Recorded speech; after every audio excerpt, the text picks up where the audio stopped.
Кыргыз байкасаң катасын. Бирөө бечара айтат. Өткөндө МЧС министр менен жолугуп атабыз. Билесиңер, өзгөчө кырдаалдар министр. Bir жерде өрт чыгып калыптыр, ошол жерде биздин часть бар дейт. Машинанын келиши пробкада 40 мүнөткө чейин болот дейт.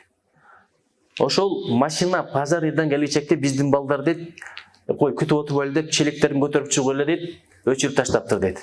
Эми күтүп атабыз дейт, эл азаматтар деп мактайт десе дейт, бүт комментарийлер тескери кетиптир дейт.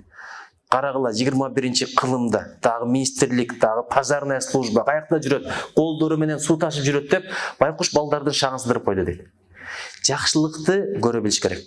Биз бүт тескери жагын көрөбүз. Аялдар да ошондой болуп баратат.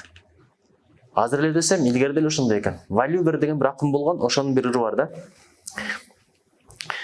Аялым айттым дейт, мен сени өлгөнчө сүйөм десем, капыр өлгөндөн кимди сүйөсүң деп коет дейт.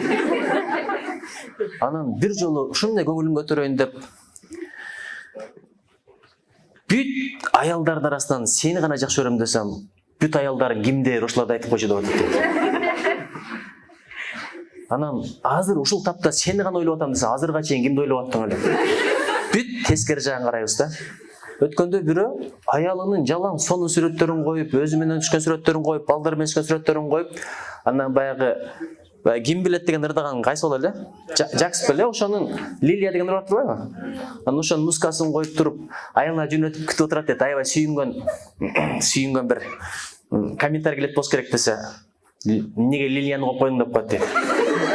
Ошон үчүнчү жакшылыкты көрө билиш керек да.